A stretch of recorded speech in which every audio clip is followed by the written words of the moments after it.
매일 성경과 함께하는 오늘의 큐티 시간입니다. 12월 10일 오늘의 말씀은 욥기 33장 1절에서 33절입니다.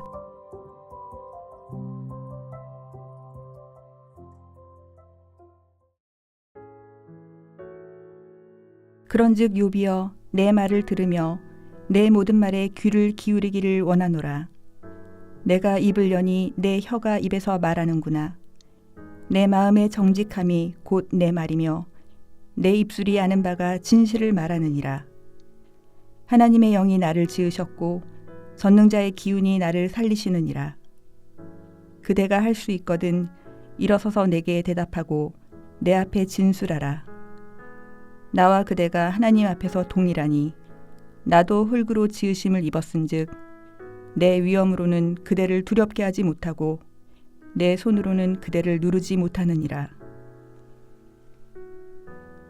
그대는 실로 내가 듣는 데서 말하였고 나는 그대의 말소리를 들었느니라. 이르기를 나는 깨끗하여 악인이 아니며 순전하고 불의도 없거늘 참으로 하나님이 나에게서 잘못을 찾으시며 나를 자기의 원수로 여기사 내 발을 착고에 채우시고 나의 모든 길을 감시하신다 하였느니라. 내가 그대에게 대답하리라. 이 말에 그대가 의롭지 못하니 하나님은 사람보다 크심이니라.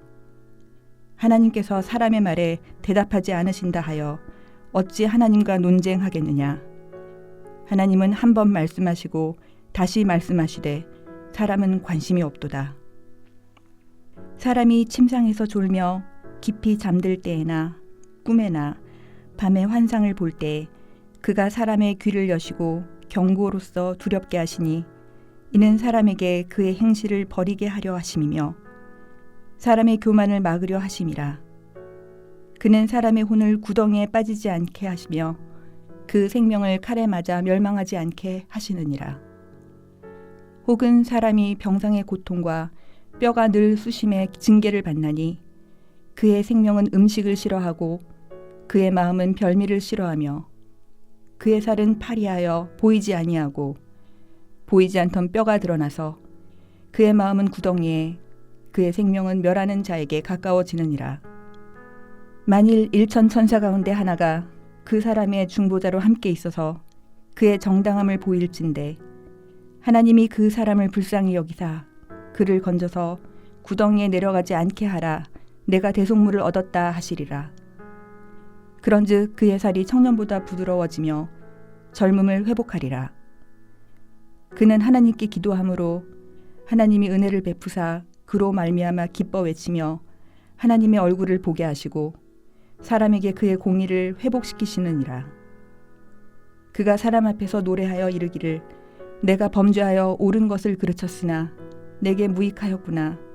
하나님이 내 영혼을 건지사 구덩이에 내려가지 않게 하셨으니 내 생명이 빛을 보겠구나 하리라. 실로 하나님이 사람에게 이 모든 일을 제삼 행하심은 그들의 영혼을 구덩이에서 이끌어 생명의 빛을 그들에게 비추려 하심이니라. 욥이여 내 말을 귀담아 들으라. 잠잠하라. 내가 말하리라. 만일 할 말이 있거든 대답하라. 내가 기쁜 마음으로 그대를 의롭다 하리니 그대는 말하라. 만일 없으면 내 말을 들으라.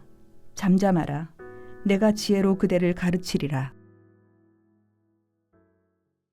어제에 이어서 엘리후의 첫 번째 이야기가 계속됩니다. 먼저 운문으로 되어 있는 본문을 저의 표현으로 바꾸어 들려드리도록 하겠습니다. 엘리후는 욥에게 말합니다. 욥, 나 역시 당신과 마찬가지로 하나님 앞에서 동일하니 겁먹지 말고 내 말에 대답해 보시오. 당신은 나는 깨끗하다, 죄인이 아닌데도 불구하고 하나님께서 나에게 잘못을 찾으신다 라고 말하였소. 그렇다면 나는 당신에게 이렇게 대답하겠소. 하나님께서는 사람보다 크시니 당신과 논쟁하실 이유가 없으시오. 그런데도 당신은 하나님께서 말씀하지 않는다고 따지는 것이요. 하나님께서는 사람에게 경고를 주실 뿐이요. 그 경고는 꿈 내지는 고통으로 나타나오. 하나님께서는 이러한 경고로 그 사람의 행동을 바로 잡으시려 하신다오. 비록 당사자는 고통을 당하는 일이기에 싫어하겠지만 결국 더 큰 고통을 방지하시는 것이 하나님의 뜻이라오. 만일 전사 중 하나가 그 사람의 중보자가 되어 그의 기도를 하나님께 전달한다면 하나님께서는 그를 불쌍히 여겨주실 것이고 그에게 내리셨던 고통을 회복시킬 것이라오. 그제서야 그 사람은 자신이 죄를 범하였음을 고백하고 하나님께서 도우셨음을 노래하게 될 것이지. 이처럼 하나님께서 사람에게 고통을 주시는 것은 그들의 행동을 바꾸시기 위함이라오. 욥, 당신은 내 말을 곰곰이 새겨보아야 하오. 반론을 제기해도 좋소. 그러나 반론을 제기하지 못한다면 내 말을 들어야만 할 것이오. 오늘 본문에서 엘리후는 욥이 알지 못하는 사람에게 고통이 생기는 이유에 대하여 설명합니다. 엘리후는 사람에게 고통이 생기는 이유가 앞으로 다가올 더 큰 위험을 경고하기 위한 것이라고 정의 내립니다. 그런 점에서 엘리후가 생각하는 하나님은 심판하시는 하나님 이전에 경고하시는 하나님입니다. 그러한 시각에 입각하여 욥의 상황을 해석합니다. 욥이 지금 겪고 있는 일들은 모두 더 큰 위험에 대한 하나님의 경고로 해석하고 있는 것입니다. 하지만 이러한 엘리후의 해석에는 동의하기 어려운 지점이 하나 있습니다. 욥이 경험하고 있는 고통의 문제가 앞으로 닥칠 위험의 경고로 보기에는 매우 무겁다는 것입니다. 이어지는 34장은 이후에 욥이 어떻게 말했는지를 보여주지 않고 엘리후의 또 다른 이야기로 전개됩니다. 우리는 욥의 대답을 알지 못합니다. 다만 이어지는 엘리후의 주장들이 점점 격해지는 것으로 봐서 욥이 동의하지는 않았을 것이라 짐작해 볼 뿐입니다.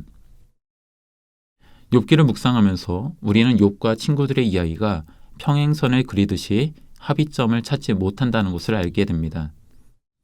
엘리후의 이야기에서도 욥이 직접 말을 하지는 않지만 엘리후와도 평행선을 그릴 것입니다. 그렇다고 하여 엘리후의 말이 모두 틀렸다고 단정할 필요는 없습니다. 엘리후가 잘못한 지점이 있다면 그것은 적용입니다. 하나님의 경고라고 말하기에는 욥이 경험하고 있는 현실은 너무나도 크고 무겁습니다. 이처럼 잘못된 적용을 한 엘리후이지만 엘리후의 주장에 대해서 우리가 다시금 새겨볼 여지가 있습니다. 하나님께서는 우리네 삶 속에서 올바른 방향으로 향하도록 때로는 경고하실 수 있는 분입니다. 경고하는 방식에 대해서 엘리후처럼 꿈과 고난이라고 못 박을 필요는 없습니다.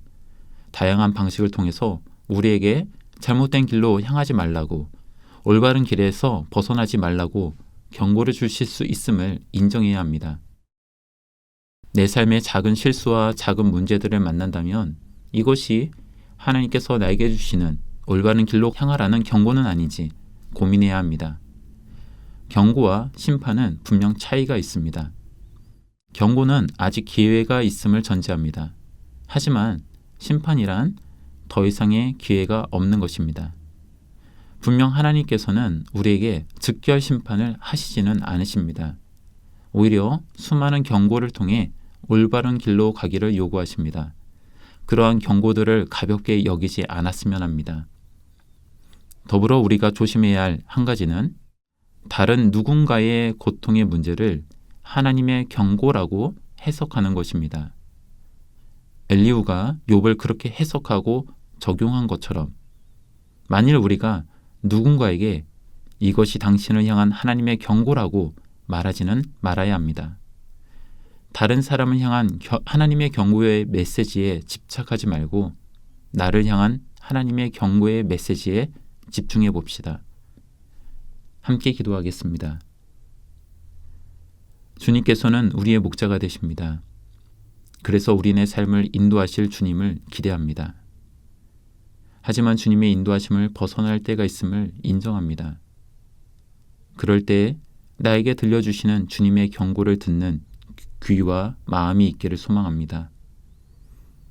때로는 주님을 대신하여 누군가에게 경고장을 날리려는 교만한 마음이 우리 가운데 있음을 보게 됩니다. 엘리후처럼 하나님을 대변하려다가 하나님을 대신하지 않도록 늘 겸손한 마음을 지니도록 우리를 도와주옵소서. 예수님의 이름으로 기도합니다. 아멘.